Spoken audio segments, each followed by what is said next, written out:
এই মুহূর্তে ঘটে গেল মানিকগঞ্জ শহীদ রফিক সড়কে একটা মর্মান্তিক ঘটনা। একটা কাভার ভ্যানের ভিতরে আগুন ধরে গেছিল। একটা ট্রান্সপোর্ট কাভার ভ্যানের ভিতরে আগুন ধরার কারণে এই রাস্তার এখানে ব্রেক করে ফায়ার সার্ভিসকে ফোন দেওয়া হয়েছে। সাথে সাথে ফায়ার সার্ভিস এসে সেই আগুন নিভানোর চেষ্টা করতেছে। আমি মানিকগঞ্জ শহীদ রফিক সড়ক থেকে এই ভিডিওটি করছি, তো দেখতেই থাকুন কিভাবে আগুন নেভানোর কাজ চলমান। তো দেখানোর চেষ্টা করব। তো হুট করে ইঞ্জিন থেকে নাকি আগুনের সূত্রপাত, সেখান থেকে ইঞ্জিনে থেকে গাড়িতে আগুন ধরছে। তো সেখানে অনেক প্লাস্টিক জাতীয় জিনিস ছিল। তো দীর্ঘ টাইম থাকলে হয়তো আরও ক্ষয়ক্ষতি হতো। তবে আমাদের মানিকগঞ্জের ফায়ার সার্ভিস খুবই অ্যাক্টিভ, যার কারণে মানিকগঞ্জ থেকে খুব দ্রুতই এসে এটা নিয়ন্ত্রণ করে আপনার নেভানোর চেষ্টা করছে। এই যে দেখানোর চেষ্টা করব, দেখেন আগুন কিন্তু প্রায় ধরে যেত, আর একটু দেরি হলে এখানে প্রচুর পরিমাণ ক্ষয়ক্ষতি হওয়ার সম্ভাবনা ছিল। বাট দ্রুততম সময়ের ভিতরে সেটা নিভানোর কারণে আগুনটা নিভেছে বা কোনো ক্ষয়ক্ষতি হয় নাই, অল্পের উপরেই শেষ হয়েছে। তো এটা হচ্ছে মানিকগঞ্জ শহীদ রফিক সড়ক অগ্রণী ব্যাংকের সামনে। তবে খুবই ভয়াবহ একটা ঘটনা ঘটতে পারতো, যাক আল্লাহ রক্ষা করছে, অল্পের ভেতরেই সেই ঘটনা সমাধান হয়েছে বা আগুন নেভানো হয়েছে। তো এখানে সবগুলো ফার্নিচার নামিয়ে আগুন নেভানোর চেষ্টা করতেছে।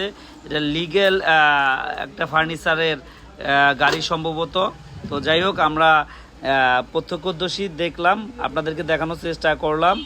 আমি মানিকগঞ্জের ইতিহাস, ঐতিহ্য, সংস্কৃতি বিভিন্ন বিষয় নিয়ে কাজ করি। মানিকগঞ্জের যেখানে যাই হোক না কেন আমি আমার এই পেজের মাধ্যমে তুলে ধরার চেষ্টা করি। তো সেরকমইভাবে মানিকগঞ্জে এরকম একটা ঘটনা আমার চোখের সামনে প্রত্যক্ষদর্শী আমি, যার কারণে আমি একটু তুলে ধরার চেষ্টা করলাম, দেখবেন আর একটা গঠনমূলক মন্তব্য করার চেষ্টা করবেন। তবে সর্বোপরি কথা একটাই যে আমাদের মানিকগঞ্জের ফায়ার সার্ভিস খুবই অ্যাক্টিভ। ফোন দেওয়ার 2-3 মিনিটের ভেতরে এই ঘটনাস্থলে উপস্থিত হয়ে এখানে আগুন নেভানোর কাজ করতেছে সক্রিয়ভাবে।